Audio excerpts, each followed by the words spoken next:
백화점 직원이 며느리를 보고 한 말을 듣는 순간 세상이 멈춘 것 같았습니다. VIP 고객님이라고 하더라고요. 10년 동안 가난하다며 돈 받아간 며느리를요.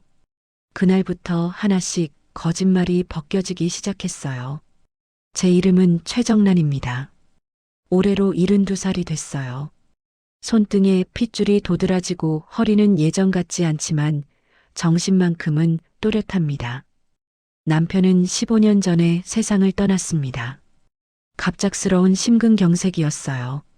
그날 아침도 평범했습니다. 식탁에서 커피를 마시다가 갑자기 가슴을 움켜쥐더니 쓰러졌어요. 119를 불렀지만 병원 가는 길에 숨을 거뒀습니다. 장례식장에 사람이 많이 왔어요. 남편은 착한 사람이었거든요. 동네에서도 인심 좋기로 유명했죠. 하지만 장례를 치르고 나니 저만 남았습니다. 텅 빈 집에서 홀로 앉아 있는 시간이 많아졌어요. 벽시계 소리만 째깍째깍 들렸습니다. 아들 하나를 키웠어요. 외아들이라 금지옥엽으로 키웠죠. 준혁이는 어릴 때부터 착했습니다. 엄마 말 잘 듣고 공부도 열심히 했어요. 대학도 좋은 데 나왔습니다. 졸업하고 대기업에 취직했을 때 얼마나 자랑스러웠는지 몰라요. 이웃들한테 자랑하고 다녔죠. 우리 준혁이가 대기업 다녀요. 그때가 제 인생에서 가장 행복한 시절이었을지도 모릅니다.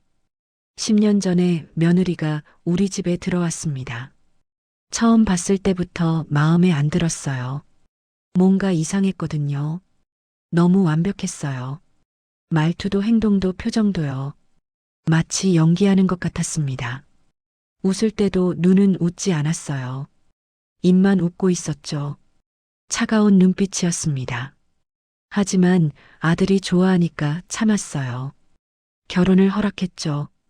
그게 시작이었습니다. 10년 동안의 거짓말이요. 2025년 4월 5일 토요일 오후 2시였어요. 날씨가 참 좋았습니다. 아침에 일어나 창문을 열었을 때 따뜻한 바람이 들어왔어요. 봄바람이었습니다. 벚꽃이 만개한 날이었죠. 집 앞 가로수에도 벚꽃이 활짝 피어 있었어요. 분홍빛과 하얀빛이 섞인 꽃잎들이 바람에 날렸습니다. 마치 눈이 내리는 것 같았어요. 아름다운 날이었습니다. 오후 1시쯤이었을 거예요. 핸드폰이 울렸습니다. 화면을 보니 준혁이었어요. 전화를 받았습니다. 준혁이 목소리가 들렸어요. 밝은 목소리였습니다. 오늘 백화점 같이 가자고 하더라고요. 혜진이 옷을 사주려고 한대요. 혜진이는 며느리 이름이에요. 이혜진. 10년 동안 우리 집 며느리로 살아온 여자였죠. 좋다고 대답했습니다. 사실 며느리가 탐탁지 않았지만 아들이 부탁하니 거절할 수 없었어요. 옷장을 열었습니다. 뭘 입을까 고민했어요. 백화점에 가니까 좀 괜찮은 옷을 입어야겠다고 생각했죠. 베이지색 블라우스를 꺼냈습니다. 남편이 살아있을 때 사준 옷이었어요. 10년도 더 된 옷이지만 아직도 깨끗했습니다. 자주 입지 않아서요. 블라우스를 입고 거울을 봤어요. 주름진 얼굴이 보였습니다. 언제 이렇게 늙었나 싶었어요. 머리에 흰머리가 많아졌습니다. 염색을 해야 하는데 귀찮아서 미루고 있었죠. 화장을 조금 했습니다. 요즘은 화장도 잘 안 하는데 오늘은 좀 했어요. 립스틱도 발랐습니다. 연한 핑크색이었죠. 가방을 챙겼습니다. 검은색 가죽 가방이었어요. 이것도 오래된 거였습니다. 지갑, 휴대폰, 손수건을 넣었어요. 집을 나섰습니다. 엘리베이터를 타고 1층으로 내려갔어요. 아파트 로비를 지나 밖으로 나왔습니다. 따뜻한 햇살이 얼굴을 비췄어요. 봄 햇살이었습니다. 부드럽고 따뜻했어요. 벚꽃잎이 바람에 날려 제 어깨에 하나 떨어졌습니다. 손으로 털어냈어요. 택시를 잡았습니다. 기사님한테 강남 백화점으로 가달라고 했어요. 차가 출발했습니다. 창밖을 보며 생각했어요. 혜진이 얼굴이 떠올랐습니다. 10년 동안 봐온 그 얼굴. 항상 완벽한 표정. 한 번도 무너진 적이 없는 그 표정. 왜 그렇게 완벽할까요? 사람이 그렇게 완벽할 수 있을까요? 뭔가 숨기고 있는 것 같았어요. 하지만 뭘 숨기는지는 몰랐습니다. 아직은요. 오후 3시에 강남 백화점에 도착했습니다. 택시에서 내렸어요. 백화점 건물이 우뚝 솟아 있었습니다. 유리로 된 거대한 건물이었어요. 햇빛에 반짝반짝 빛났습니다. 입구로 걸어갔어요. 자동문이 열렸습니다. 차가운 에어컨 바람이 얼굴을 스쳤어요. 1층 로비였습니다. 천장이 높았어요. 샹들리에가 반짝이고 있었습니다. 바닥은 대리석이었어요. 새하얀 대리석 바닥이 거울처럼 빛났죠. 제 신발 소리가 또각또각 울렸습니다. 사람들이 많았습니다. 토요일 오후라 더 붐볐어요. 젊은 사람들이 많았습니다. 연인들이 손잡고 걷고 있었어요. 가족들도 보였습니다. 어린아이를 데리고 온 부부도 있었죠. 향수 냄새가 났습니다. 1층은 화장품 매장이었거든요.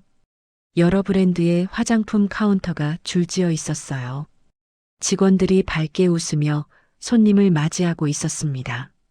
로비 중앙에 있는 긴 의자에 앉았어요. 기다렸습니다. 준혁이와 혜진이가 올 때까지요. 5분쯤 지났을까요? 사람들이 오가는 걸 보며 앉아 있었어요. 그때 저 멀리서 준혁이가 보였습니다. 손을 흔들며 걸어오고 있었어요. 옆에 혜진이가 있었습니다. 두 사람이 가까이 다가왔어요. 준혁이는 청바지에 흰색 티셔츠를 입고 있었습니다. 편안한 차림이었어요. 혜진이는 수수한 옷을 입고 있었습니다. 회색 카디건이었어요. 털이 일어난 카디건이었습니다. 자세히 보니 보풀이 많았어요. 오래 입은 옷 같았죠. 청바지도 색이 발에 있었습니다. 신발은 흰색 운동화였어요. 그것도 낡아 보였습니다. 얼룩이 묻어 있었고 밑창이 달아 있었어요. 머리는 단정하게 묶었습니다. 화장은 거의 안 한 것 같았어요. 평소처럼요. 항상 저렴해 보이는 옷만 입었거든요. 10년 동안 한 번도 비싼 옷을 입은 걸 본 적이 없었어요. 혜진이가 인사했습니다. 어머님 오셨어요? 목소리는 밝았습니다. 하지만 눈빛은 여전히 차갑더라고요. 표정은 완벽했어요. 웃고 있었지만 가짜 웃음 같았습니다.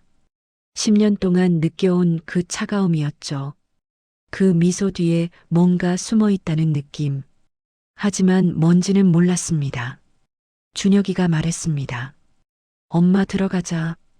옷 좀 보자. 알았다고 대답했어요. 세 사람이 함께 걸었습니다. 에스컬레이터를 탔어요. 1층에서 2층으로 올라갔습니다. 2층은 가방과 액세서리 매장이었어요. 지나쳐서 3층으로 올라갔습니다. 3층 여성복 매장이었어요. 여러 브랜드 매장이 있었습니다. 국내 브랜드도 있었고 외국 브랜드도 있었어요. 준혁이가 한 매장 앞에 멈춰 섰습니다. 여기 들어가 보자. 우리는 매장 안으로 들어갔어요. 밝은 조명이 눈부셨습니다. 옷들이 깔끔하게 진열되어 있었어요. 봄옷들이었습니다. 파스텔 톤의 블라우스, 가디건, 원피스들. 가격표를 슬쩍 봤어요. 비쌌습니다.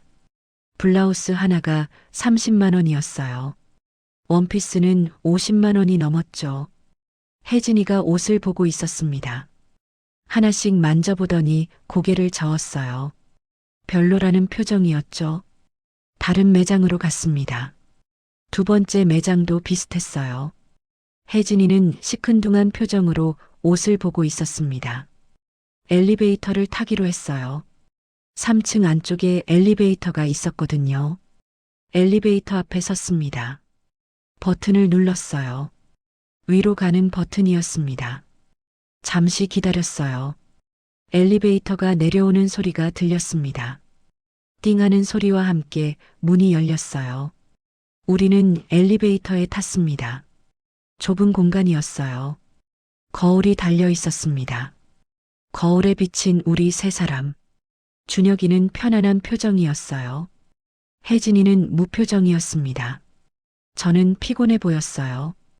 엘리베이터가 올라가기 시작했습니다. 좁은 공간에서 혜진이의 향수 냄새가 났어요. 달콤한 향기였습니다. 비싼 향수 냄새였어요. 어디서 이런 향수를 살 돈이 있지? 속으로 의아했어요.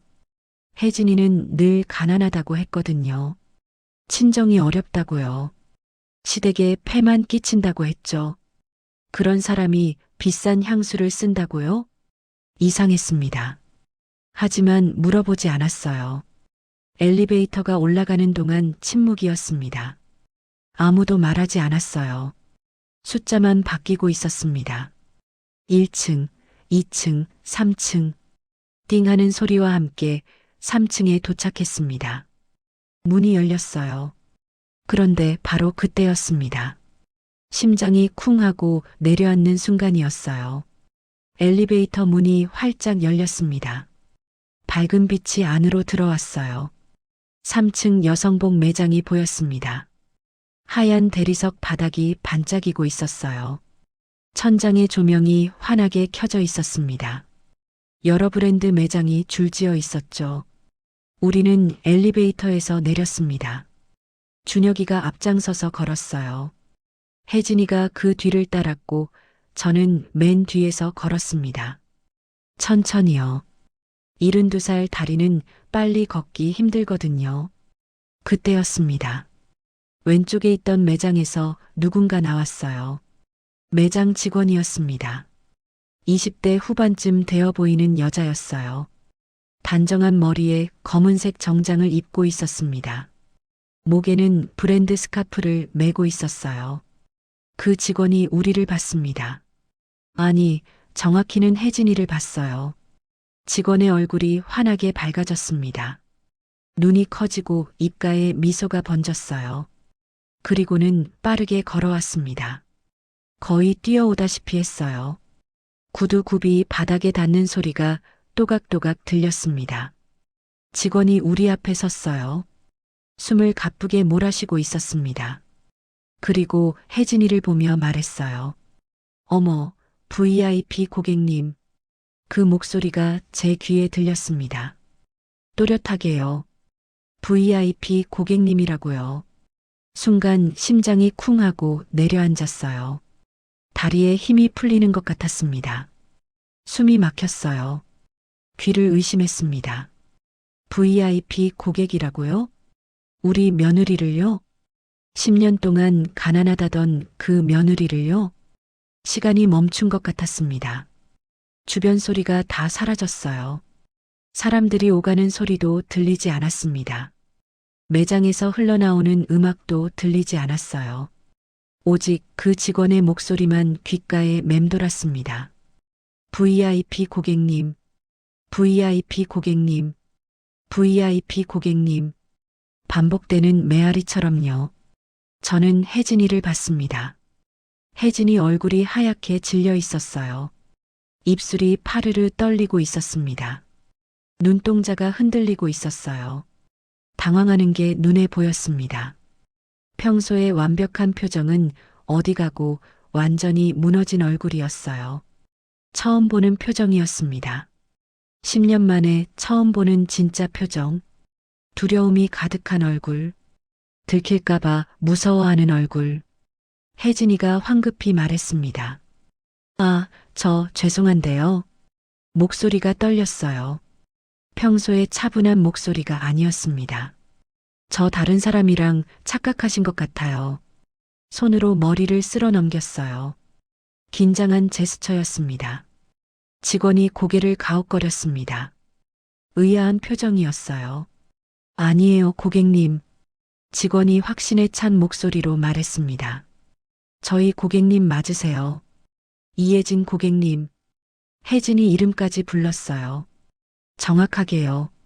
성과 이름을요. 저희 매장 블랙 VIP시잖아요. 블랙 VIP라고요.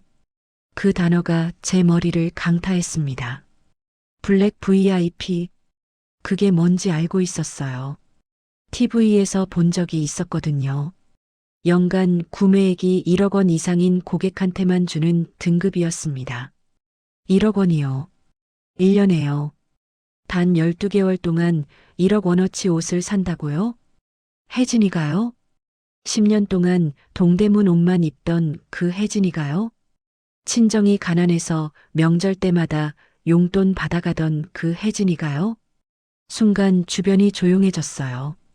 아니, 원래 시끄러웠는지도 모르겠습니다. 제 귀에만 아무 소리도 들리지 않았어요.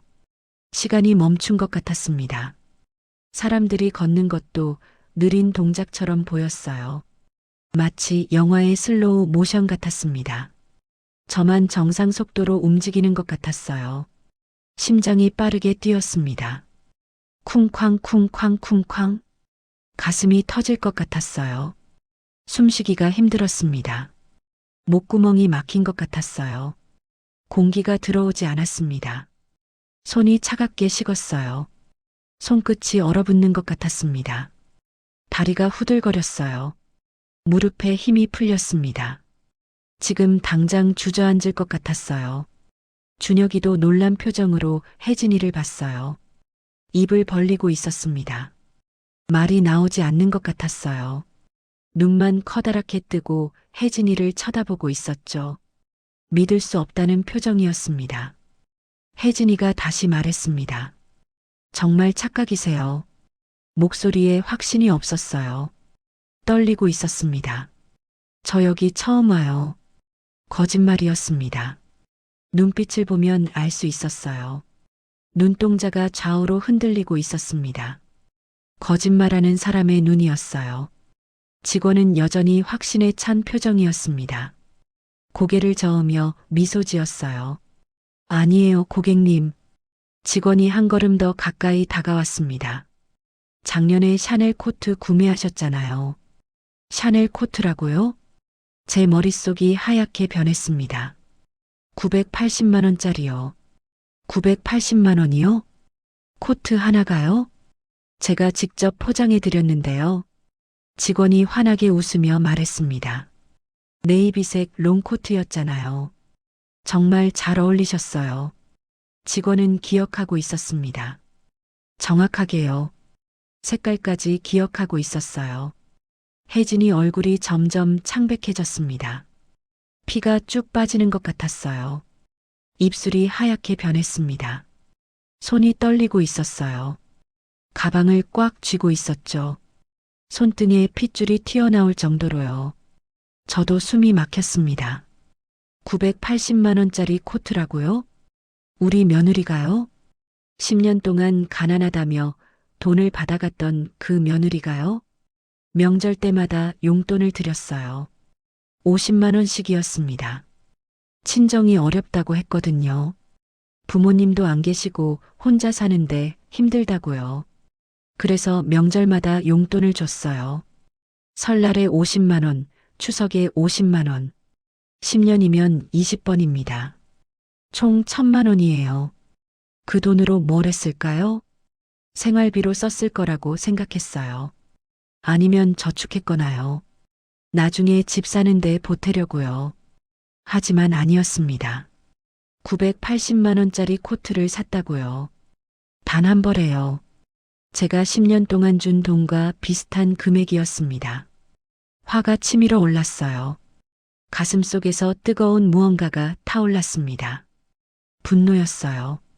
주먹을 꽉 쥐었습니다. 손톱이 손바닥을 파고들었어요. 아팠지만 참았습니다. 직원이 계속 말했습니다. 그때 에르메스 가방도 같이 보셨죠? 에르메스요? 버킨 백이요. 버킨 백이라고요? 결국 안 사셨지만 한참 고민하셨잖아요. 직원이 웃으며 말했어요.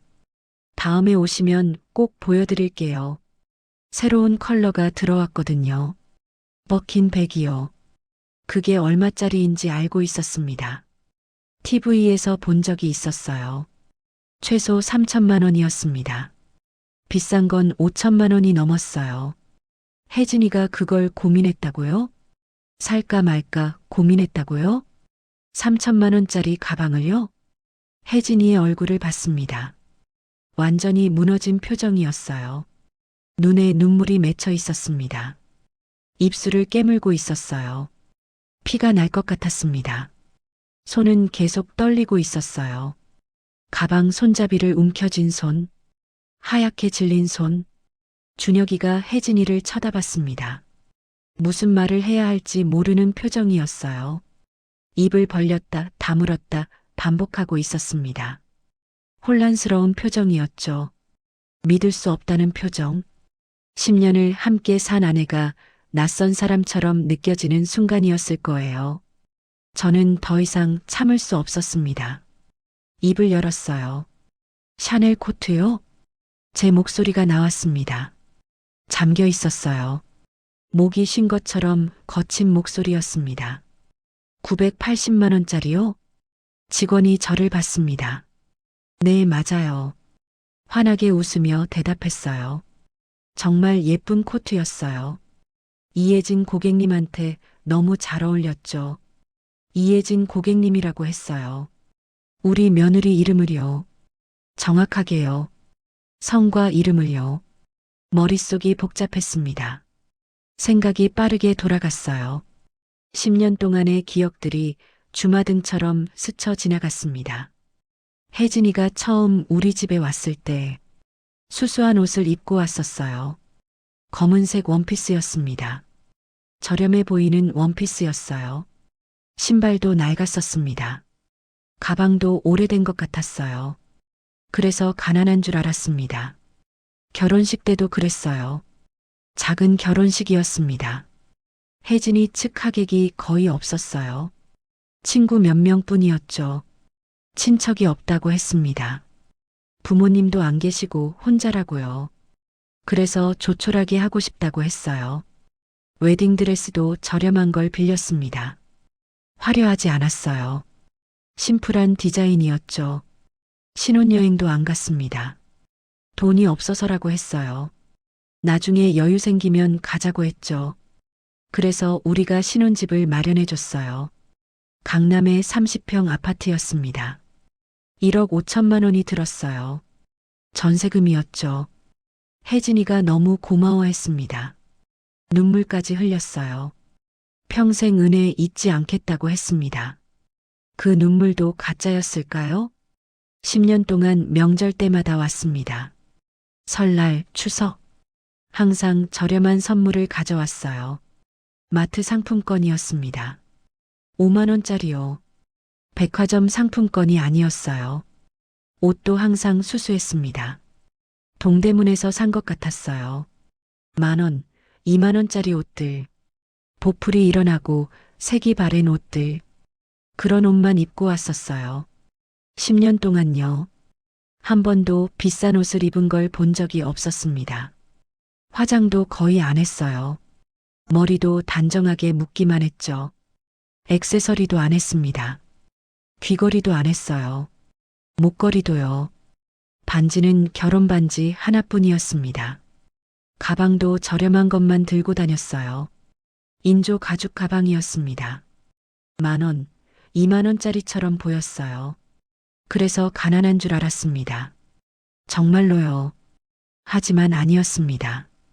980만 원짜리 코트를 샀다고요. 에르메스 버킨 백을 고민했다고요. 블랙 VIP라고요. 연간 1억 원을 쓴다고요. 모든 게 거짓말이었던 거예요.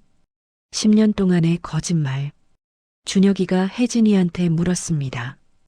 혜진아, 이게 뭐야? 목소리가 떨렸어요. 무슨 소리야, 이게? 혜진이는 고개를 들지 못했습니다. 고개를 숙이고 있었어요. 어깨가 떨리고 있었습니다. 입술을 깨물고 있었죠. 대답하지 않았어요. 침묵이었습니다. 주변 소음이 다시 들리기 시작했어요. 사람들이 지나가는 소리, 매장에서 흘러나오는 음악, 에어컨 돌아가는 소리. 다시 현실로 돌아온 것 같았습니다. 직원이 분위기를 눈치챘는지 어색하게 웃었어요. 제가 잘못 봤나 봐요. 손사래를 쳤습니다. 죄송해요. 하지만 눈빛은 확신에 차 있었어요. 분명히 맞다는 표정이었습니다. 저는 혜진이를 똑바로 봤습니다. 그리고 조용히 말했어요. 혜진아. 제 목소리는 차가웠습니다. 우리 잠깐 밖에 나가서 얘기하자. 혜진이가 고개를 들었습니다. 눈에 눈물이 가득했어요. 하지만 그 눈물이 진짜인지 가짜인지 이제는 모르겠더라고요. 10년 동안 본 모든 게 거짓말이었는데요. 저 눈물도 거짓말일 수 있었어요. 준혁이가 혜진이 팔을 잡았습니다. 가자. 세 사람은 엘리베이터로 향했습니다. 뒤돌아서서 걸었어요. 직원은 여전히 그 자리에 서 있었습니다. 어리둥절한 표정이었어요. 무슨 일인지 모르는 얼굴.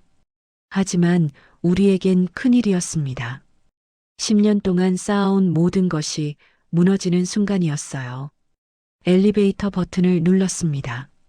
기다렸어요. 아무도 말하지 않았습니다. 침묵 속에서요. 띵 마이너스 소리와 함께 문이 열렸어요. 우리는 엘리베이터에 탔습니다. 1층 버튼을 눌렀어요. 문이 닫혔습니다. 좁은 공간에 세 사람만 남았어요. 숨소리만 들렸습니다. 가쁜 숨소리, 긴장된 숨소리. 엘리베이터가 내려가기 시작했습니다.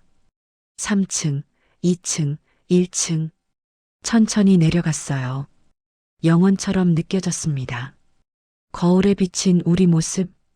준혁이는 창백한 얼굴이었어요. 혜진이는 고개를 숙이고 있었습니다. 저는 굳은 표정이었어요. 입술을 꽉 다물고 있었죠. 띵 마이너스 소리와 함께 1층에 도착했습니다. 문이 열렸어요. 로비가 보였습니다. 여전히 사람들로 붐볐어요. 평화로운 토요일 오후였습니다. 하지만 우리에게는 전혀 평화롭지 않았어요. 우리는 로비를 지나 밖으로 나갔습니다. 백화점 정문을 나섰어요. 따뜻한 봄바람이 불었습니다. 하지만 느껴지지 않았어요. 가슴이 너무 차가웠거든요. 건물 옆에 벤치가 있었습니다. 그곳으로 갔어요. 앉았습니다. 혜진이는 서 있었어요. 고개를 숙인 채로요. 준혁이가 물었습니다. 설명해봐. 목소리가 떨렸어요. VIP 고객이 뭐야? 980만 원짜리 코트가 뭐야? 블랙 VIP가 뭐야? 연간 1억을 쓴다는 게 뭐야? 질문이 쏟아졌습니다. 하지만 혜진이는 대답하지 않았어요. 그저 고개만 숙이고 있었습니다. 어깨가 떨리고 있었어요. 울고 있는 것 같았습니다. 하지만 소리는 나지 않았어요. 저는 혜진이를 봤습니다. 그리고 생각했어요. 10년이었어요. 10년 동안 속았던 거예요. 백화점에서 돌아온 그날 밤 잠을 이룰 수가 없었습니다. 천장을 보며 누워 있자니 심장이 빠르게 뛰면서 가슴이 답답하게 조여왔어요. 무거운 돌덩이가 가슴 위에 올라앉은 듯한 느낌이었죠. 베개를 이리저리 고쳐베고 오른쪽으로 누웠다가 왼쪽으로 돌아 누워봐도 소용없었어요. 눈을 감으면 백화점 직원의 얼굴이 선명하게 떠올랐습니다. 환하게 웃으며 혜진이한테 VIP 고객님이라고 부르던 그 목소리. 980만 원짜리 코트라는 말. 혜진이가 창백하게 질리던 표정. 모든 게 생생하게 되살아나면서 마치 지금 눈앞에서 다시 일어나는 것만 같았어요. 결국 일어나서 부엌으로 갔습니다. 냉장고를 열자 하얀 불빛이 어둠 속 제 얼굴을 비췄어요. 물을 꺼내 마셨지만 답답한 마음은 전혀 시원해지지 않았죠. 거실 소파에 앉아 불도 켜지 않은 채 어둠 속에 혼자 있었어요. 창밖 아파트 불빛들이 여기저기 깜빡이는 게 보였습니다. 저처럼 잠 못 이루는 사람들이겠죠. 세상은 계속 돌아가는데 제 세상만 멈춘 것 같았어요. 그러다 문득 10년 전 처음 혜진이를 만났던 날이 떠올랐습니다. 그날도 잠을 설쳤지만 이유는 완전히 달랐죠. 기대와 설렘 때문이었으니까요.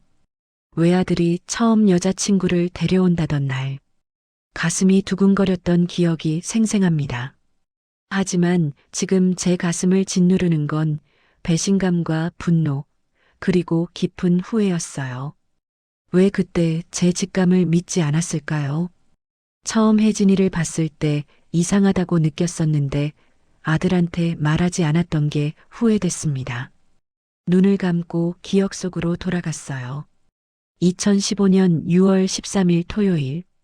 그날은 맑았고 햇살이 참 좋았습니다. 오후 6시에 초인종이 울렸어요. 심장이 쿵 하고 뛰었죠. 문을 여니 준혁이가 밝게 웃으면서 서 있었습니다. 옆에 여자가 있었어요. 처음 보는 순간 뭔가 이상한 느낌이 들었습니다. 키가 작고 마른 편이었는데 얼굴은 예뻤지만 표정이 너무 완벽했어요. 마치 사진 찍을 때처럼 고정되어 있는 것 같았죠. 혜진이가 인사했습니다. 어머님 안녕하세요. 이혜진입니다. 공손하게 허리를 숙이는 모습도 목소리도 완벽했어요. 너무 완벽해서 오히려 이상했습니다. 연습을 많이 한 것처럼 누군가한테 배운 것처럼 정확했어요. 입은 웃고 있는데 눈은 웃지 않았습니다. 눈빛이 차가웠어요. 거실로 안내하자 소파에 앉는 자세마저 완벽했습니다. 등을 곧게 펴고 무릎을 모으고 가방을 무릎 위에 올려놓은 모습이 마치 교과서에 나오는 자세 같았어요. 어디서 일하냐고 물었더니 작은 회사에서 격리 일을 한다고 했습니다. 친정은 어떠냐고 물으니 표정이 어두워지더라고요. 부모님이 일찍 돌아가셨다고 혼자 산다고 말했어요. 목소리는 슬펐는데 눈빛은 여전히 차가웠습니다. 뭔가 연기하는 것처럼 느껴졌어요. 준혁이가 옆에서 혜진이 손을 잡으면서 혼자 고생 많이 했다고, 그래도 씩씩하게 잘 살았다고 말했습니다. 준혁이 목소리에서 진심이 느껴졌어요. 정말로 혜진이를 걱정하는 게 보였죠. 고개를 끄덕이며 그렇구나 대답했지만 마음 한편이 불편했습니다. 설명할 수 없는 느낌, 뭔가 잘못됐다는 직감 같은 게 있었어요. 식사 시간이 되었습니다. 혜진이의 식사 예절은 완벽 그 자체였어요. 젓가락질도 우아했고 음식을 먹는 모습도 단정했습니다. 너무 완벽해서 마치 귀족처럼 보였어요. 가난하게 자랐다던 사람이 왜 이렇게 완벽한 예절을 갖췄을까요? 이상했습니다. 혜진이를 보낼 때 일이 벌어졌어요. 현관에서 신발을 신는데 가방이 열리면서 물건들이 쏟아졌습니다. 지갑, 핸드폰, 화장품들 사이에서 명함 하나가 제 발 앞에 떨어졌어요. 주워주려고 집어들었는데 눈이 커졌습니다. 이혜진 이사, 대한그룹 계열사. 이사요? 대한그룹이요? 격리 일한다면서요? 작은 회사라면서요? 혜진이가 황급히 명함을 빼앗아 갔어요. 감사합니다 하면서 빠르게 가방에 넣었습니다. 그 순간 표정이 일그러지는 게 보였어요. 아주 짧은 순간이었지만 놓치지 않았습니다. 당황하는 얼굴. 뭔가 들키면 안 되는 걸 들킨 사람의 표정이었어요. 준혁이한테 물으려 했지만 말을 꺼내기도 전에 가야 한다며 혜진이를 데리고 나갔습니다. 현관에 서서 두 사람이 멀어지는 걸 지켜봤어요. 마음이 계속 불편했습니다. 그날 밤 준혁이한테 전화했어요. 혜진이 회사가 어디냐고 명함에 대한그룹이라고 써 있더라고 말했습니다. 준혁이가 웃으며 대답했어요. 그거 대학 때 인턴했던 곳이래요. 명함을 아직 가지고 있나 보다고요. 지금은 작은 회사 다닌대요. 그렇구나 대답했지만 믿지 않았습니다. 명함이 너무 새 것 같았거든요. 10년 된 명함은 낡기 마련인데 그 명함은 깨끗했고 모서리도 멀쩡했어요. 하지만 더 이상 묻지 않았습니다. 아들이 좋아하는데 뭐라 할 수 없었으니까요. 침대에 누워 생각했어요. 뭔가 이상하다는 느낌이 계속 들었지만 정확히 뭐라고 설명할 수는 없었습니다. 그냥 직감이었어요. 하지만 그 직감이 맞았다는 걸 10년 후에야 알게 됐죠. 3개월 후 두 사람이 결혼했습니다. 작은 결혼식이었어요. 혜진이 측 하객이 거의 없었습니다. 친구 4~5명 뿐이었고 그마저도 멀리 앉아 있었어요. 이상했습니다. 친구들이 왜 멀리 앉아 있을까요? 보통은 가까이 와야 하는 거 아닌가요? 친척도 한 명도 없었어요. 부모님이 돌아가셨다지만 삼촌이나 이모나 고모는 없나요? 친척이 한 명도 없다는 게 말이 되나요? 하지만 결혼식 당일에 그런 걸 물을 수는 없었습니다. 혜진이는 웨딩드레스를 입고 예뻤지만 표정은 여전히 완벽했어요. 행복해 보이지 않았습니다. 마치 임무를 수행하는 것처럼 보였어요. 웃고는 있었지만 그 웃음이 진짜 같지 않았습니다. 신혼집은 우리가 마련해줬어요. 강남 30평 아파트, 전세금 5억 5천만 원, 남편 보험금으로 마련한 돈이었습니다. 원래 준혁이한테 물려줄 거였는데 미리 쓴 거였죠.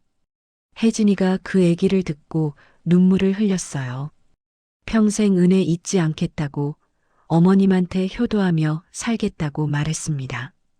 그때 눈물이 진짜였을까요? 아니면 그것도 연기였을까요? 이제는 알 수가 없어요.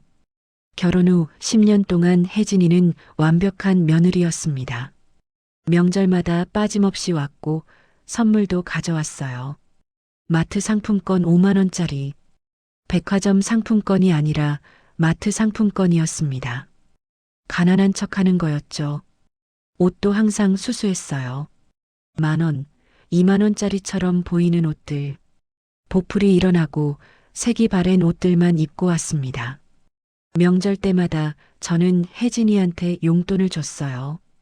50만 원씩. 친정이 어렵다고 했으니까요. 부모님도 안 계시고 혼자 사는데 힘들다고 했으니까요. 설날에 50만 원, 추석에 50만 원. 10년이면 20번. 총 1,000만 원을 준 겁니다. 혜진이는 그때마다 감사하다고 정말 큰 도움이 된다고 말했어요. 그 돈으로 뭘 했을까요? 생활비로 썼을 거라고 생각했습니다. 아니면 저축했거나요. 하지만 아니었어요. 980만 원짜리 샤넬 코트를 샀더라고요. 제가 10년 동안 준 돈과 비슷한 금액을 단 한 벌의 코트에 쓴 겁니다. 혜진이는 화장도 거의 안 했어요. 머리도 단정하게 묶기만 했고 액세서리도 안 했습니다. 귀걸이도 목걸이도 없었어요. 반지는 결혼 반지 하나뿐. 가방도 저렴한 인조 가죽 가방만 들고 다녔습니다. 모든 게 가난한 며느리를 연기하는 거였어요. 준혁이 월급도 혜진이가 관리했습니다. 저축한다고 했어요. 나중에 집 넓은 데로 이사 가려고 모은다고요. 준혁이도 동의했는데 혜진이가 격리 일을 해서 돈 관리를 잘한대요. 저는 그게 좋은 거라고 생각했습니다. 며느리가 알뜰하게 살림하는 거라고요. 명절 때 오면 음식도 많이 먹었어요. 맛있다면서 감사하다고 했습니다. 집에 가져가라고 싸주면 정말 고맙다고, 혼자 사니까 이렇게 해주시는 게 큰 도움이 된다고 말했어요. 그 모습을 보면서 마음이 짠했습니다. 혼자 사는 게 얼마나 힘들까. 친정도 없고 의지할 데도 없는데 얼마나 외로울까. 그래서 더 잘해주려고 했어요. 명절 음식도 많이 해서 싸줬고 가끔 반찬도 만들어서 가져다 줬습니다. 혜진이는 항상 고마워했어요. 눈물까지 글썽이면서 어머님은 제 친엄마보다 더 잘해주신다고 말했습니다. 그 눈물도 가짜였을까요? 준혁이한테 물어본 적이 있습니다. 혜진이가 뭘 하고 싶어 하냐고, 갖고 싶은 거 없냐고요. 준혁이가 말하더라고요. 혜진이는 욕심이 없대요. 비싼 거 갖고 싶어 하지도 않고 그냥 검소하게 살고 싶어 한대요. 저축해서 나중에 집이나 마련하면 된다고요. 그 말을 듣고 혜진이가 참 착하다고 생각했습니다. 요즘 젊은 사람들은 명품 가방이다 뭐다 하면서 비싼 걸 갖고 싶어 하는데 혜진이는 그런 게 없으니까요. 그런데 그게 다 거짓말이었어요. 혜진이는 명품을 엄청 좋아했습니다. 1년에 5천만 원씩 명품을 샀어요. 10년이면 5억. 5억 원어치 명품을 사면서 우리 앞에서는 동대문 옷을 입고 온 겁니다. 이게 말이 됩니까? 그렇게 10년이 흘렀습니다. 10년 동안 혜진이의 거짓말을 전혀 몰랐어요. 완벽한 연기였으니까요. 단 한 번도 실수하지 않았습니다. 우리 앞에서는 항상 가난한 며느리였어요. 수수한 옷, 저렴한 가방, 화장기 없는 얼굴, 검소한 생활. 모든 게 완벽했습니다. 하지만 10년 만에 들통났어요. 백화점에서 우연히요. 직원 한 명이 혜진이를 알아본 겁니다. VIP 고객님이라고 부르면서요. 그 순간 모든 게 무너졌어요. 10년 동안 쌓아온 거짓말이 한순간에 무너진 겁니다. 지금 다시 생각해보면 신호가 있었어요. 처음 만났을 때부터요. 너무 완벽한 표정, 너무 완벽한 자세, 너무 완벽한 식사 예절. 가난하게 자란 사람치고는 너무 우아했습니다. 그리고 명함. 대한그룹 이사라고 써있던 명함. 준혁이는 대학 때 인턴 명함이라고 했지만 그렇게 깨끗할 수가 없었어요. 비싼 향수 냄새도 있었습니다.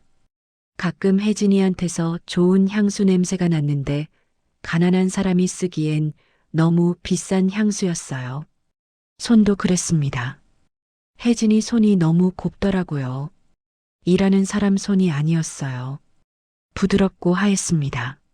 마치 손 관리를 받는 사람처럼요. 하지만 그때는 그냥 넘어갔어요.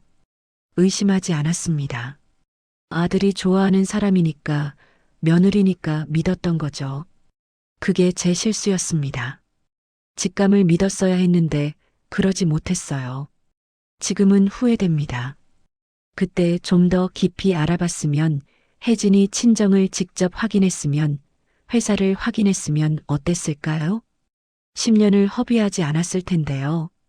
준혁이도 상처받지 않았을 텐데요. 하지만 이미 지나간 일입니다. 돌이킬 수 없어요. 소파에 앉아 이런 생각들을 하다 보니 어느새 창밖이 밝아지고 있었습니다. 새벽 6시, 밤새 한숨도 자지 못했어요.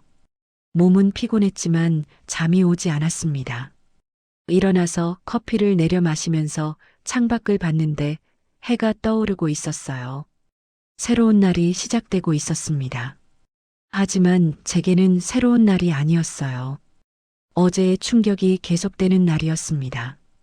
혜진이의 거짓말, 10년간의 속임수, 그리고 앞으로 어떻게 해야 할지 막막한 현실. 커피를 마시면서도 손이 떨렸어요. 화가 나는 건지, 슬픈 건지, 허탈한 건지 모르겠더라고요. 모든 감정이 뒤섞여 있었습니다. 핸드폰을 봤어요. 준혁이한테서 문자가 와 있었습니다. 어젯밤 늦게 보낸 문자. 엄마 미안해요. 내가 제대로 보지 못했어요. 어떻게 해야 할지 모르겠어요. 아들도 혼란스러운 거죠. 10년을 함께 산 아내가 완전히 다른 사람이었다는 걸 알게 됐으니까요. 답장을 쓰려다가 멈췄어요. 뭐라고 써야 할지 모르겠더라고요. 결국 아무 말도 하지 않았습니다. 핸드폰을 내려놓고 커피를 마저 마셨어요. 그리고 결심했습니다. 진실을 알아내야겠다고요. 혜진이가 정말 누구인지, 왜 우리 집에 시집 왔는지, 무엇을 노리고 있는지 알아내야겠다고요. 더 이상 속을 수는 없었습니다. 다음 날 아침 준혁이한테서 전화가 왔습니다. 목소리가 피곤해 들렸어요. 자기도 잠을 못 잤나 봅니다. 오늘 엄마 병원 가시는 날 아니냐고 모시고 가겠다고 했어요. 아, 맞다 싶었습니다. 정기 검진 날, 오후 2시 예약. 어제 일 때문에 까맣게 잊고 있었어요. 혜진이도 같이 간다고 했습니다. 어머님 모시고 병원 가는 게 며느리 도리라고 꼭 같이 가고 싶다고 했답니다. 준혁이 목소리가 복잡하게 들렸어요. 아마 혜진이를 어떻게 대해야 할지 모르는 것 같았습니다. 어제 일 때문에요. 알았다고 대답했어요. 일시에 우리 집으로 오라고요. 전화를 끊고 생각했습니다. 오늘 혜진이를 다시 보면 어떤 얼굴로 마주해야 할까요? 어제 거짓말이 들통난 사람을요. 화를 내야 하나 아니면 모른 척해야 하나. 복잡한 마음이었어요. 일시가 조금 안 됐을 때 초인종이 울렸습니다. 문을 여니 준혁이와 혜진이가 서 있었어요. 준혁이는 어제보다 더 피곤해 보였고 눈 밑에 다크서클이 짙게 깔려 있었습니다. 혜진이는 눈이 빨갛게 충혈되어 있었어요. 울었던 것 같았습니다. 화장으로 가리려 했지만 다 보였어요. 들어오라고 했는데 분위기가 정말 어색했습니다. 거실로 들어와 앉았지만 아무도 말을 하지 않았어요. 침묵만 흘렀습니다. 준혁이는 핸드폰만 보고 있었고 혜진이는 고개를 숙이고 있었어요. 저도 뭐라고 말을 꺼내야 할지 몰라서 가방을 챙기는 척했습니다. 혜진이가 조용히 인사했어요. 어머님 안녕하세요. 목소리가 정말 작았습니다. 평소에 밝은 목소리가 아니었어요. 힘이 없고 떨리는 목소리. 어제 일 때문에 위축된 게 보였습니다. 응, 하고 짧게 대답했어요. 더 이상 말하고 싶지 않았거든요. 차를 타고 병원으로 가는 내내 아무도 말하지 않았습니다. 라디오도 켜지 않았어요. 그냥 조용히, 어색하게 30분을 달렸습니다. 차 안이 답답했어요. 강남대학병원에 도착했습니다. 주차하고 1층 로비로 들어가니 사람들로 붐볐어요. 일요일 오후라 더 많은 것 같았습니다. 접수 창구로 갔어요. 줄을 서서 기다렸는데 앞에 3명이 있었습니다. 천천히 줄이 줄어들면서 제 차례가 왔어요. 창구에 섰는데 젊은 여자 직원이 앉아 있었습니다. 20대 후반쯤 되어 보이는 단정한 모습. 서류를 건넸어요. 예약 확인서와 신분증. 직원이 컴퓨터를 보면서 확인하다가 고개를 들었는데 그 순간 얼굴이 환해지는 게 보였습니다. 눈이 커지면서 입가에 미소가 번졌어요. 그리고 제 옆에 서 있던 혜진이를 봤습니다. 어머, 이혜진 고객님. 직원이 말했어요. 오랜만이에요. 반갑다는 듯이 웃으면서요.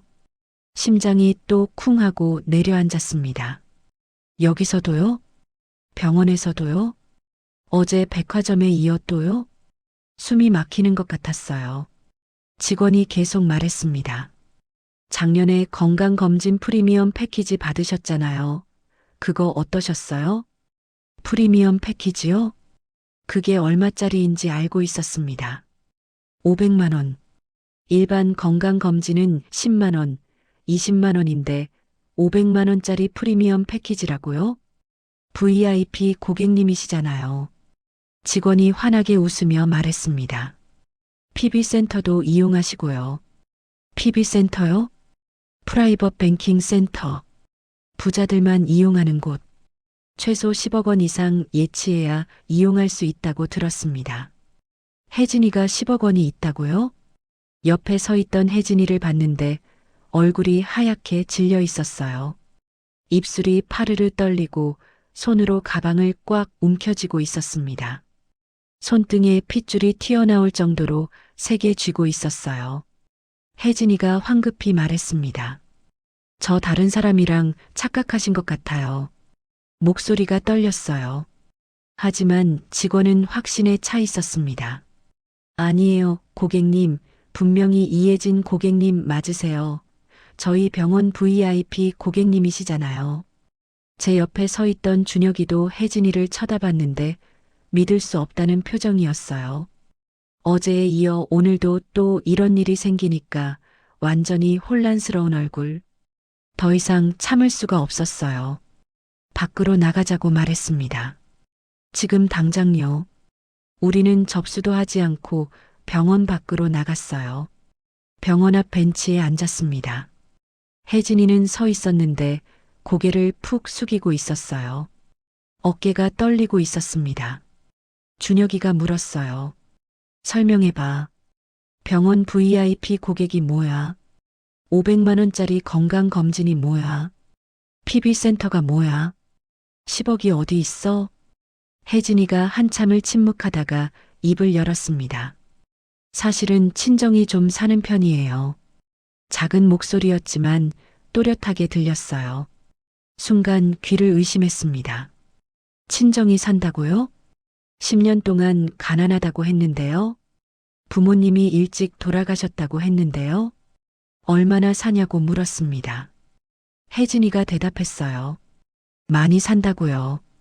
얼마나 많이 사냐고 다그쳐 물으니 아버지가 회사 경영하신다고 중견 기업이라고 자산이 한 1,000억쯤 된다고 말했습니다. 1,000억이요? 숨이 턱 막혔습니다. 귀에서 윙 소리가 났어요. 1,000억 재산의 재벌 딸이 10년 동안 가난한 척을 했다고요? 명절 때마다 제가 준 50만 원을 받아갔다고요? 동대문 옷을 입고 왔다고요? 이게 말이 됩니까? 준혁이가 물었습니다. 부모님이 돌아가셨다고 하지 않았냐고. 혼자 산다고 하지 않았냐고요. 혜진이가 고개를 저었어요. 부모님은 살아계신다고, 강남에 산다고, 아버지는 회사 회장이시고, 어머니는 집에 계신다고 했습니다. 동생도 있대요. 남동생이 하나 있는데 대학교 다닌다고요. 그럼 10년 동안 우리한테 한 말은 다 거짓말이냐고 물었어요. 혜진이가 고개를 끄덕였습니다.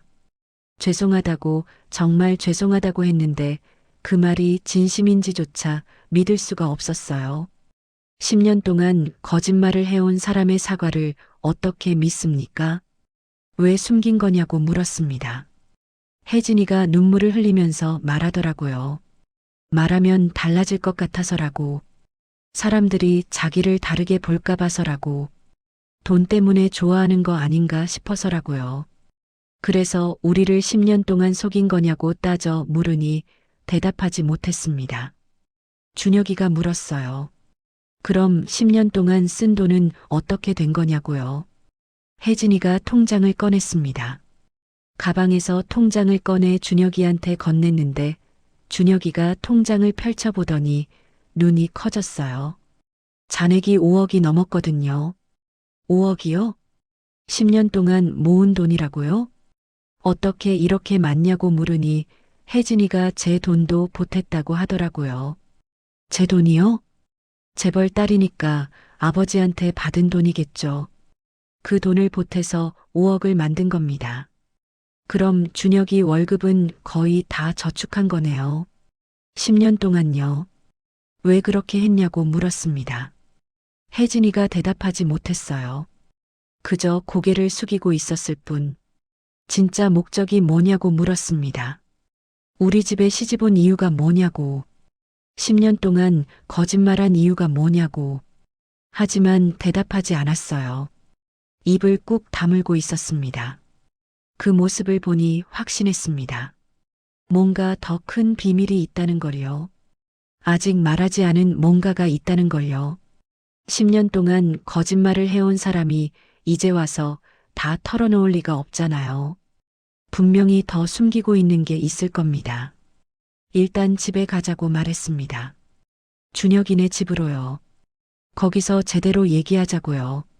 차를 타고 준혁이네 집으로 갔는데 가는 내내 침묵이었습니다. 어제보다 더 무거운 침묵. 30분이 1시간처럼 느껴졌어요. 준혁이네 집에 도착했습니다. 거실로 들어가 저는 소파에 앉고 혜진이는 바닥에 무릎을 꿇었어요. 준혁이는 서서 혜진이를 내려다보고 있었습니다. 이제 다 말해봐. 준혁이가 말했어요. 더 숨기지 말고 다 말해봐. 진짜 목적이 뭐야? 혜진이가 고개를 들었습니다. 눈에 눈물이 가득했는데 그 눈물이 진짜인지 가짜인지 알 수 없었어요. 10년 동안 연기를 해온 사람의 눈물을 어떻게 믿습니까? 일주일이 지났습니다. 그동안 혜진이를 만나지 않았어요. 준혁이한테서도 연락이 없었습니다. 혼자 생각을 정리하고 있었어요. 재벌 딸이 평범한 집에 시집 온 이유, 10년 동안 가난한 척한 이유, 돈을 아껴 쓴 이유, 모든 게 이상했습니다. 뭔가 계획이 있었던 것 같았어요. 금요일 오후 준혁이한테서 전화가 왔습니다. 혜진이랑 백화점 가려고 하는데 같이 가자고 하더라고요. 혜진이가 저한테 선물 사드리고 싶대요. 그동안 미안했다고요. 선물은 필요 없다고 말했습니다. 하지만 준혁이가 간곡하게 부탁했어요. 혜진이가 진심으로 사과하고 싶어 한대요. 알겠다고 대답했습니다. 사실 궁금했어요. 혜진이가 뭘 사줄지요. 오후 2시 백화점에서 만났습니다. 일주일 전 그곳, 준혁이와 혜진이가 먼저 와 있었어요. 혜진이는 이번엔 조금 다른 옷을 입고 있었습니다. 수수하지만 뭔가 고급스러워 보였어요. 잘 보니 명품이었습니다. 샤넬 트위드 재킷, 500만 원은 넘어 보였어요. 더 이상 숨기지 않는 거였죠. 5층으로 갔습니다. 명품관, 여러 명품 브랜드 매장이 있었어요. 샤넬, 에르메스, 루이비통, 구찌. 혜진이가 에르메스 매장 앞에 섰습니다. 여기서 가방 하나 골라달라고 하더라고요. 심장이 또 쿵 했습니다. 에르메스요? 가방 하나에 수백만 원 하는 곳이요? 필요 없다고 말했어요. 하지만 혜진이가 간곡하게 부탁했습니다. 제발 받아달라고요. 제 마음이라고요. 하는 수 없이 매장에 들어갔어요. 직원이 다가왔습니다. 인사하더니 혜진이를 봤어요. 표정이 환해졌습니다. 혜진 고객님, 직원이 불렀어요. 오랜만이라면서요.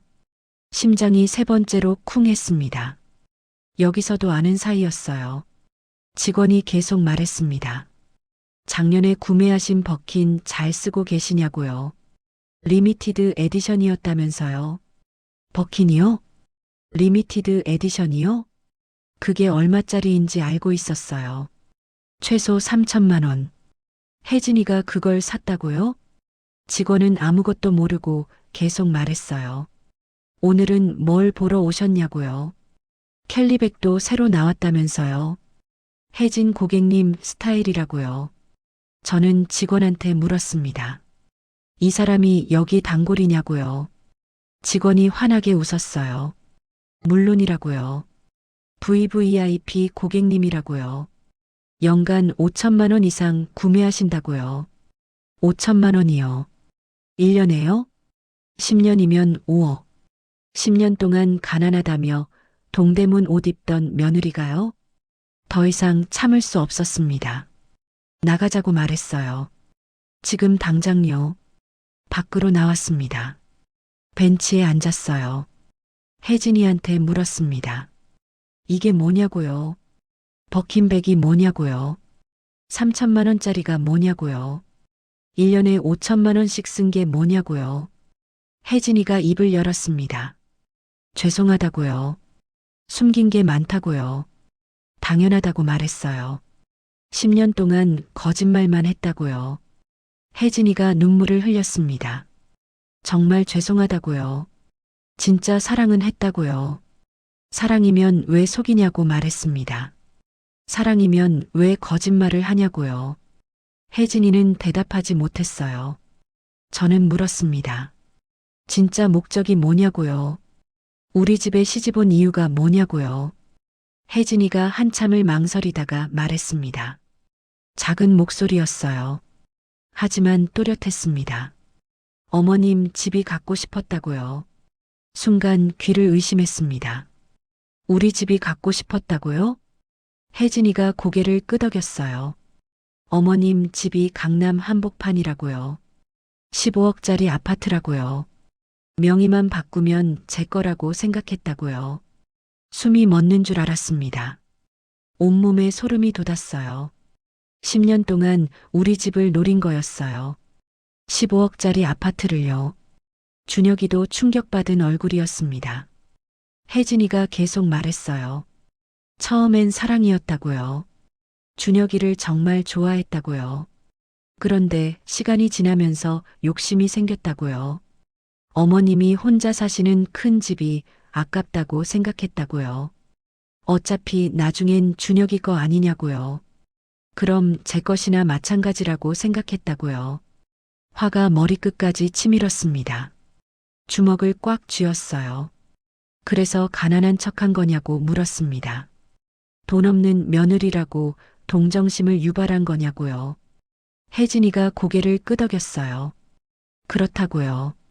가난하면 어머님이 딱하게 생각하실 거라고요. 그럼 더 잘해주실 거라고요. 유산도 더 많이 주실 거라고 생각했다고요. 준혁이가 혜진이 팔을 잡았습니다. 힘을 줘서요. 10년 동안 나랑 살면서 그런 생각을 했다는 거냐고 물었어요. 혜진이가 울었습니다. 미안하다고요. 정말 미안하다고요. 하지만 처음엔 사랑이었다고요. 나중에 변한 거라고요. 준혁이가 손을 놓았어요. 뒤로 물러섰습니다. 혜진이를 믿을 수 없다는 표정이었죠. 저는 자리에서 일어났습니다. 혜진이를 내려다봤어요. 그리고 말했습니다. 우리 집 명의는 절대 안 바꿔준다고요. 한 푼도 안 줄 거라고요. 지금 당장 이혼하라고 준혁이한테 말했어요. 혜진이가 매달렸습니다. 제발이라고요. 한 번만 용서해 달라고요. 손을 뿌리쳤습니다. 준혁이한테 말했어요. 엄마는 간다고요. 내 인생이니 내가 판단하라고요. 하지만 엄마는 이 여자를 며느리로 인정 안 한다고 말했습니다. 백화점을 나왔어요. 뒤돌아보지 않았습니다. 그날 밤 준혁이한테서 전화가 왔습니다. 늦은 시간이었어요. 밤 11시쯤 준혁이가 말했습니다. 혜진이랑 헤어질 거라고요. 이혼하겠다고요. 한참을 침묵하다가 대답했습니다. 그래라고요. 그게 맞다고요. 준혁이가 울고 있었습니다. 전화 너머로 소리가 들렸어요. 미안하다고 했어요. 제대로 보지 못해서 미안하다고요. 괜찮다고 말했습니다. 내 잘못이 아니라고요. 전화를 끊고 오래 앉아 있었어요. 생각이 많았습니다. 다음 날 아침 일찍 일어났습니다. 해야 할 일이 있었거든요. 먼저 집안을 정리하기 시작했어요. 서랍을 열어 하나씩 뒤졌습니다. 오래된 서류들이 나왔어요. 남편과 제 명의 서류들, 아파트 등기부등본도 있었습니다. 확인했어요. 명의는 제 이름으로 되어 있었습니다. 다행이었어요. 혜진이한테 넘어가지 않았어요. 통장도 찾았습니다. 여러 개가 있었어요. 하나씩 정리했습니다. 얼마가 있는지 확인했어요. 남편 보험금 남은 것, 제 노후 자금, 준혁이 결혼할 때 쓰고 남은 돈, 모두 제 명의였습니다. 혜진이 손이 닿지 않은 곳이었어요. 안심이 됐습니다. 오후에 은행에 갔어요. 직접 확인하고 싶었거든요. 창구에 앉았습니다. 직원한테 물었어요. 제 통장 거래 내역을 보고 싶다고요. 최근 10년 것을요. 직원이 출력해줬습니다. 두꺼운 서류 하나씩 확인했습니다. 다행히 큰 금액이 나간 건 없었어요. 명절 때 혜진이한테 준 50만 원씩만 나갔습니다. 10년이면 20번이니까 1000만 원. 그것만 잃은 거였습니다. 집은 무사했어요. 다른 재산도 무사했습니다. 마음이 조금 놓였습니다. 며칠 후 준혁이가 집에 왔어요. 혼자였습니다. 거실에 앉았어요. 준혁이가 말했습니다. 혜진이한테 이혼하자고 했대요. 혜진이가 울면서 싫다고 했대요. 하지만 준혁이 마음은 확고했습니다. 더 이상 같이 살 수 없다고요. 변호사를 알아보고 있다고 했어요. 잘했다고 말했습니다. 그게 맞다고요. 일주일 후 준혁이가 다시 왔어요. 변호사를 만났대요. 이혼 절차를 시작했다고 했습니다. 혜진이는 끝까지 버티고 있대요. 하지만 증거가 많다고요. 백화점 구매 내역, 병원 VIP 기록, 명품 매장 구매 내역, 모두 혜진이 이름으로 되어 있대요. 그리고 녹음도 했다고 했습니다. 백화점에서 혜진이가 한 말을요. 집을 노렸다는 말을요. 잘했다고 말했어요. 증거가 중요하다고요. 한 달이 지났습니다. 준혁이가 혜진이와 별거를 시작했어요. 혜진이는 혼자 신혼집에 있고 준혁이는 제 집으로 왔습니다. 당분간 같이 살기로 했어요. 아들과 함께 사니 좋았습니다. 외롭지 않았어요. 저녁 먹을 때 같이 먹고 TV도 같이 봤습니다. 오래간만에 느끼는 가족의 온기였어요. 2개월이 지났습니다. 이혼 조정이 시작됐어요. 준혁이가 법원에 갔다 왔습니다. 혜진이를 만났대요. 많이 야위었대요. 하지만 여전히 이혼은 싫다고 했대요. 조정이 잘 안 됐습니다. 3개월째 되던 날 준혁이한테서 연락이 왔어요. 혜진이가 이혼에 동의했대요. 갑자기요. 왜 마음이 바뀌었냐고 물었습니다. 준혁이가 말했어요. 혜진이 아버지가 나섰대요. 재벌 회장이잖아요. 딸이 이런 일로 소문나는 게 싫었나 봐요. 혜진이한테 이혼하라고 했대요. 그래서 혜진이가 동의했다고요. 다행이라고 말했습니다. 빨리 끝나는 게 좋다고요. 조건은 어떻게 되냐고 물었어요. 준혁이가 대답했습니다. 재산 분할은 없대요. 혜진이가 더 많은 재산을 가지고 있으니까요. 위자료도 없대요. 그냥 깨끗하게 헤어지는 거래요. 잘 됐다고 말했습니다. 정말 잘 됐다고요. 한 달 후 이혼이 확정됐습니다. 준혁이가 법원에서 서류를 받아왔어요. 이혼 확정 서류. 10년 결혼 생활이 끝난 거였어요. 준혁이는 담담한 표정이었습니다. 슬프지 않냐고 물었어요. 슬프다고 했습니다.